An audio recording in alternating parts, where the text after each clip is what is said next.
Boa noite.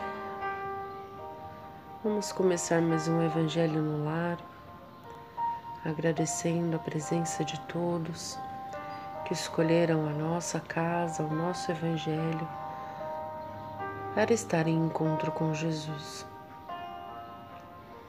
Agradecer aos nossos mentores espirituais que nos acompanharam durante a semana. Agradecer a Deus pela nossa saúde, pela nossa família, pelo pão de cada dia, pelos nossos trabalhos, pela nossa saúde, a saúde dos nossos bichinhos de estimação e de toda a nossa família. Pai nosso que estais no céu, santificado seja o vosso nome, venha a nós e ao vosso reino, seja feita a vossa vontade, assim na terra como no céu. O pão nosso de cada dia nos dai hoje, perdoai as nossas ofensas, assim como nós perdoamos a quem nos tem ofendido. E não nos deixeis cair em tentação, mas livrai-nos do mal. Ave Maria, cheia de graça, o Senhor é convosco. Bendita sois vós entre as mulheres, bendito é o fruto do vosso ventre, Jesus. Santa Maria, Mãe de Jesus, rogai por nós, pecadores, agora e na hora do nosso desencarne. Que assim seja. Vamos fazer a leitura do Evangelho. Capítulo 4. Ninguém pode ver o reino de Deus se não nascer de novo. Os laços de família fortalecidos pela reencarnação e quebrados pela unicidade da existência. Os laços de família não são destruídos pela reencarnação, como pensam certas pessoas. Ao contrário, eles são fortalecidos e se estreitam. É o princípio oposto que o destrói. Os espíritas formam, no mesmo espaço, grupos ou famílias unidos pela afeição, pela simpatia e semelhança de inclinações. Esses espíritos, felizes por estarem juntos, se procuram. A encarnação não os separa, senão momentaneamente, porque depois da sua reentrada na erraticidade, se reencontram como amigos ao retorno de uma viagem. Frequentemente, mesmo, eles seguem na encarnação, onde se reúnem numa mesma família ou num mesmo círculo, trabalhando em conjunto para seu mútuo adiantamento. Se uns estão encarnados e outros não estejam, por isso não estão menos unidos pelo pensamento. Os que estão livres velam pelo que estão cativos. Os mais avançados procuram fazer progredir os retardatários. Depois de cada existência, deram um passo no caminho da perfeição. Cada vez menos ligados à matéria, sua afeição é mais viva, pelo fato mesmo de ser mais depurada, não perturbada mais pelo egoísmo, nem pelas nuvens das paixões. Eles podem, pois, assim, percorrer um número ilimitado de existências corporais, sem que nenhum prejuízo afete sua mútua afeição. Entenda-se que se trata aqui da afeição real, de alma a alma, a única que sobrevive à destruição do corpo, porque os seres que não se unem neste mundo, senão pelos sentidos, não têm nenhum motivo para se procurarem no mundo dos espíritos. Não há de duráveis senão as afeições espirituais. As afeições carnais se extinguem com a causa as fazer nascer. Ora, essa causa não existe mais no mundo dos espíritos, enquanto que a alma existe sempre. Quanto às pessoas unidas pelo único móvel do interesse, elas não estão realmente em nada unidas uma à outra. A morte as separa sobre a terra e no céu. A união e a afeição que existem entre os parentes são indícios de simpatias anterior que os aproximou. Também disse, falando de uma pessoa cujo caráter, gostos e inclinações não têm nenhuma semelhança com os dos seus parentes, que ela não é da família. Dizendo isso, se anuncia maior verdade do que se crê. Deus permite nas famílias essas encarnações de espíritos antipáticos ou estranhos, com o duplo objetivo de servir prova para alguns e de meio de adiantamento para outros. Os maus se melhoram pouco a pouco ao contato de bons e pelos cuidados que deles recebem. Seu caráter se abranda, seus costumes se depuram e suas antipatias se apagam. É assim que se estabelece a fusão entre as diferentes categorias de espírito, como ocorre na Terra entre as raças e os povos. O temor do aumento indefinido de parentela, em consequência da reencarnação, é um temor egoísta, que prova não sentir-se um amor bastante amplo para transportá-lo sobre um grande número de pessoas. Um pai que tem vários filhos ama-os, pois, menos que se tivesse apenas um, mas que os egoístas se tranquilizem, pois esse temor não tem fundamento. Do fato de um homem ter tido 10 reencarnações, não segue ele reencontrará no mundo dos espíritos 10 pais, 10 mães, 10 mulheres, e um número proporcional de filhos e de novos parentes. Ele aí não reencontrará sempre senão os mesmos objetivos de sua afeição, que lhe foram ligados sobre a terra, sob títulos diferentes ou talvez pelo mesmo título. Vejamos agora as consequências da doutrina de não reencarnação. Essa doutrina anula, necessariamente, a pré-existência da alma. As almas, sendo criadas ao mesmo tempo que o corpo, não existe entre elas nenhum laço anterior. São completamente estranhas umas às outras. O pai é estranho ao filho, a filiação das famílias se encontram assim reduzida unicamente à filiação corporal, sem nenhum laço espiritual. Não há, pois, nenhum motivo para se glorificar de ter tido por ancestrais tais ou tais personagens ilustres. Como a reencarnação, ancestrais e descendentes podem ter se conhecido, vivido juntos, se amado e se encontrarem unidos mais tarde para estreitar seus laços simpáticos. Isso quanto ao passado. Quanto ao futuro, segundo um dos dogmas fundamentais que decorrem de não reencarnação, o destino das almas é irrevogavelmente fixado depois de uma única existência.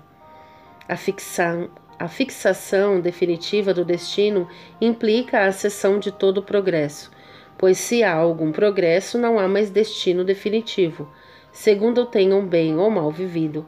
Elas vão imediatamente para a morada dos bem-aventurados ou para o inferno eterno. São assim imediatamente separadas para sempre e sem esperança de jamais se aproximarem, de tal sorte que pais, mães e filhos, maridos e mulheres, irmãos, irmãs e amigos não estão jamais certos de se reverem. É a ruptura mais absoluta dos laços de família. Com a reencarnação e o progresso que lhe é consequência, todos aqueles que amaram se reencontrarão sobre a terra e no espaço, e gravitam juntos para chegar a Deus. Os que falham no caminho retardam seu adiantamento e sua felicidade. Mas não está perdida toda a esperança. Ajudados, encorajados e sustentados por aqueles que os amam, sairão um dia do lamaçal em que estão mergulhados. Com a reencarnação, enfim, a solidariedade perpétua entre os encarnados e os desencarnados, com o estreitamento dos laços afetivos. Em resumo, 4 alternativas se apresentam ao homem para seu futuro, de além-túmulo. Primeira, o nada, de acordo com a doutrina materialista. Segunda, a absorção no todo o universo, de acordo com a doutrina panteísta. Terceira, a individualidade com a fixação definitiva da sua sorte, segundo a doutrina da Igreja. E a quarta, a individualidade com progresso indefinido, segundo a doutrina espírita. De acordo com as duas primeiras, os laços de família se rompem depois da morte e não há nenhuma esperança de reencontro. De acordo com a terceira, há a chance de se rever, contanto que esteja no mesmo meio. Esse meio pode ser tanto o inferno como o paraíso. E com a pluralidade das existências, que é inseparável da progressão gradual, há a certeza na continuidade das relações entre aqueles que se amaram, e está aí o que constitui a verdadeira família. Conseguiu entender? Bom, o que ele está falando aqui é que na ideia materialista, eles acreditam que quando você morre, pronto, você deixou de existir. A terra vai comer o seu corpo e pronto, acabou. A igreja prega que quando você morre, se você foi bom, você vai para o céu. Se você foi mal, você vai para o inferno. E o espiritismo prega que não existe essa divisão. Todos têm o mesmo objetivo de irem para o mesmo lugar. Só que uns vão chegar lá primeiro e outros vão demorar mais para chegar. Mas as pessoas, os afetos da gente sempre vão se reencontrar com a gente. Na visão materialista e na visão da igreja, o que acontece? Você não vai reencontrar as pessoas que você ama aqui na Terra. Na visão da igreja, você só vai encontrar... Por exemplo, nós somos casadas. Se eu morrer e for pro céu, e você morrer e for pro inferno, a gente nunca mais vai se encontrar. Certo? Agora, o espiritismo, ele abre uma esperança de entender que, mesmo que hoje a pessoa que eu ame esteja fazendo coisas erradas que talvez a leve a um lugar que não seja tão legal, isso é passageiro. Sim. Que uma hora ou outra a gente vai acabar se encontrando. Que nem acontece no filme da Nosso Lar. Que o André Luiz foi para um umbral, mas depois ele foi para o Nosso Lar e encontrou a mãe dele lá. Sim. Então, assim, as pessoas, uma hora, elas vão se reencontrar. Então, o espiritismo, ele traz essa esperança pra gente. De que nós vamos encontrar todas as pessoas que nós amamos. Pode não ser agora, porque cada um tem um adiantamento espiritual. Às vezes, as duas pessoas podem até desencarnar juntas, mas uma vai acabar indo para um lugar e a outra para o outro, momentaneamente, até que possam se encontrar no mesmo lugar. Tanto que você vê que lá no filme, ela não está lá, ela foi até lá para encontrar com ele, mas na verdade ela nem estava lá, porque ela estava num nível superior. Então, a morte não significa de jeito nenhum romper os laços afetivos. Quem você amou nessa vida, você vai continuar amando do mesmo jeito depois que você desencarnar. E você pode hoje, essa pessoa ser sua mãe, seu pai, seu irmão, seu melhor amigo, e numa outra vida vir como outro grau de parentesco, mas vocês vão se reencontrar e vocês vão continuar se amando. Esses laços afetivos não se rompem. Não é a morte que separa o amor das pessoas. Então a gente pode sim fazer laços duradouros de pensar assim, não é até que a morte nos separe. A morte não separa ninguém. Se as pessoas se amam de verdade, são mutuamente boas umas para as outras, a morte não vai separar. Como disse aqui, ela vai fortalecer. Porque depois da morte não tem as limitações do corpo. Então as pessoas podem se unir mais, se ajudar mais, se abraçar mais, estarem mais juntas. Até mesmo um pai e uma mãe que já desencarnou podem se encontrar no mundo espiritual e juntos ajudar um filho que ainda está na Terra. Às vezes eram pais que na Terra eram separados, porque não conseguiam se entender de alguma forma. Só que se amavam, mas não conseguiam ficar juntos, por algum motivo. E aí, de repente, por algum motivo de fraqueza carnal, e aí depois que desencarnaram, que não tem mais esse impedimento, lá no céu conseguiram se reencontrar de novo, estarem juntos para ajudar os filhos que ficaram para trás na Terra. Então a morte não destrói laços, não é o significado de nunca mais ver as pessoas que a gente ama. A gente vai encontrar. Então é isso que quer dizer. Que na verdade não está dizendo, como eu sempre digo, o kardecismo ele nunca diz o certo e o errado. Ele só diz a diferença das coisas e você acredita naquilo que você quiser. Se você é uma pessoa que acredita no materialismo, você vai achar que vai morrer e que vai acabar. Se você é uma pessoa que acredita na igreja, você vai achar que se você for bom você vai para o céu, se você for ruim você vai para o inferno e vai ser eternamente. E se você for espírita, você vai acreditar que você vai morrer e vai reencarnar várias vezes. Sim. A única coisa que vai acontecer é que essas outras pessoas vão se decepcionar quando morrer, porque vão ver que não é nada. Mas não é uma questão de certo e errado. A forma com que você vai ver as coisas é muito particular. Mas isso é bom para aliviar o coração das pessoas que perderam entes queridos. De entender que sim, você vai encontrar essa pessoa do outro lado. Vai. E vai ser muito mais forte esse amor, porque querendo ou não, essa casca que a gente usa, as necessidades que a gente tem por causa dessa casca, acaba nos afastando das pessoas que a gente ama.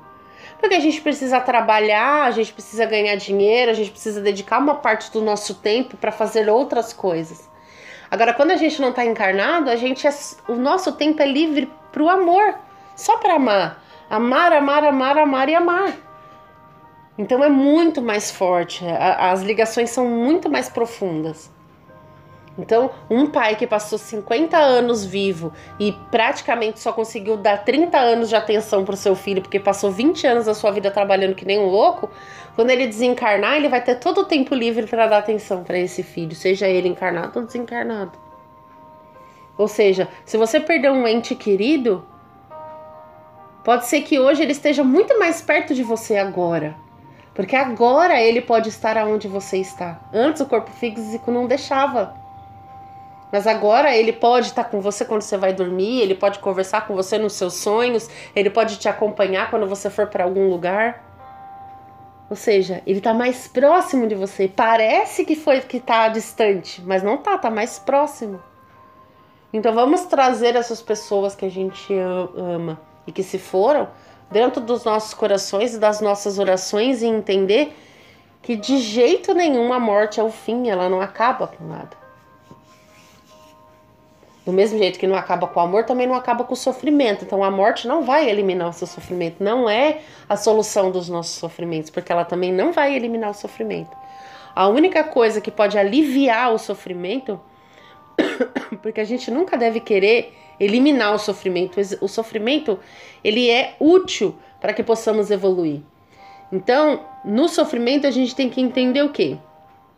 Ele é útil, ele é necessário e pedir para Deus ajudar a lidar com aquele sofrimento. Mas nunca pedir para ele eliminar. Porque ele é necessário. Senhor, me dê forças para passar por esse momento da minha vida.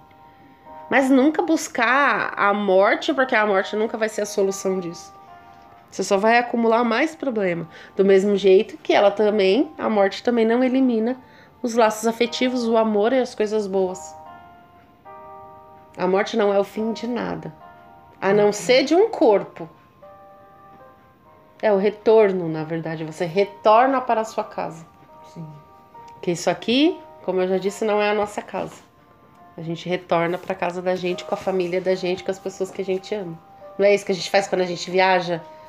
A gente volta para casa e encontra as pessoas que a gente ama. É isso. Essa mensagem, né? É muito bonita. Na verdade é um conforto, né? É um conforto porque, tipo, eu antes de conhecer o espiritismo tinha muito medo da morte, né? Não sei que pavor é esse que eu tinha da morte, então hoje pra mim já é mais um conforto. Porque quando a gente acha que vai morrer, vai acabar tudo e nunca mais vai existir, qualquer um vai ficar com receio. É como tu falou, né? Várias igrejas pregam a morte como um fim, né? Então, tipo, meu Deus, não quero ir embora.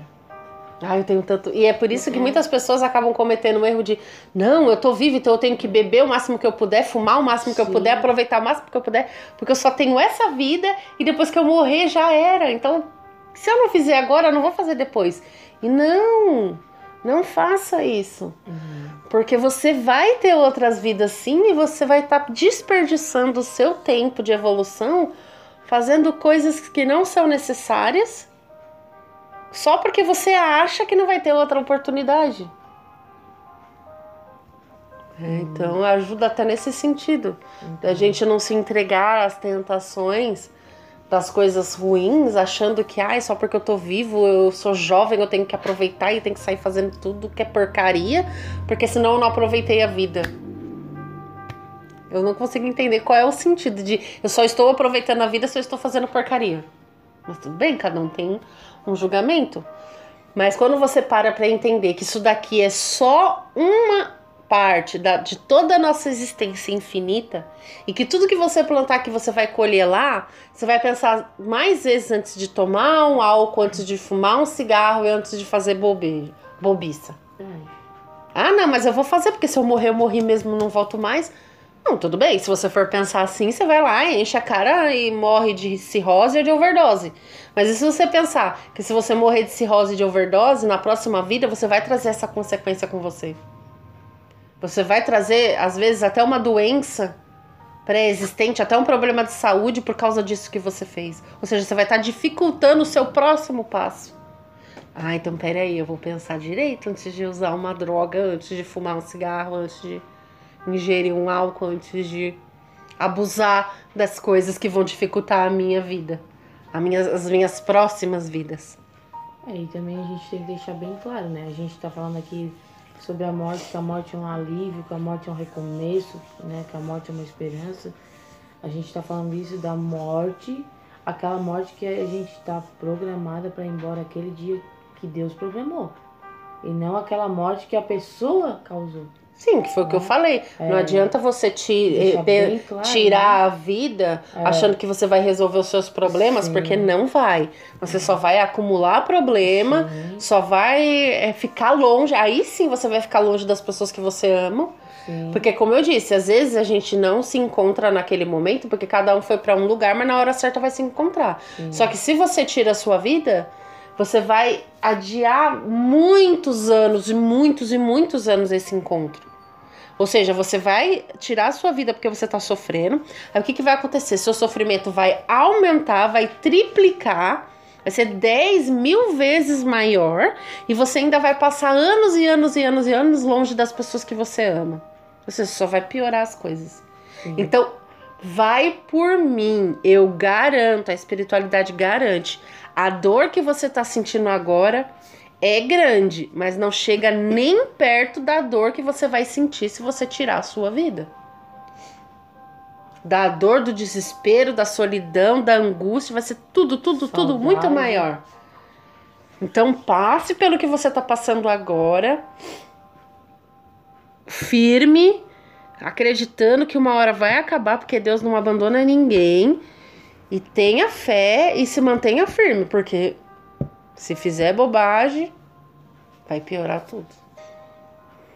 Vamos encerrar o evangelho de hoje, agradecendo mais uma vez a presença de todos, pedindo para que Deus continue nos abençoando durante essa semana, a nós, aos nossos bichinhos de estimação, a nossa casa, a nossa família, os nossos vizinhos, a nossa rua, nosso bairro, nossa cidade, estado, país, planeta. Que essas bênçãos se estendam a todas as pessoas que vierem em nossa mente, em nossos corações. Que os nossos mentores nos guiem no melhor caminho, nas melhores escolhas. Que seja feita sempre a vontade de Deus e nosso Senhor Jesus Cristo em nossas vidas. Que nós possamos entender essas vontades e quando a gente não puder entender, que a gente apenas aceite e tenha força para encarar. Pai nosso que estais no céu, santificado seja o vosso nome. Venha a nós e ao vosso reino, seja feita a vossa vontade, assim na terra como no céu. O pão nosso de cada dia nos dai hoje, perdoai as nossas ofensas, assim como nós perdoamos a quem nos tem ofendido, e não nos deixeis cair em tentação, mas livrai-nos do mal. Ave Maria, cheia de graça, o Senhor é convosco. Bendita sois vós entre as mulheres, bendito é o fruto do vosso ventre, Jesus. Santa Maria, Mãe de Jesus, rogai por nós, pecadores, agora e na hora do nosso desencarne. Que assim seja.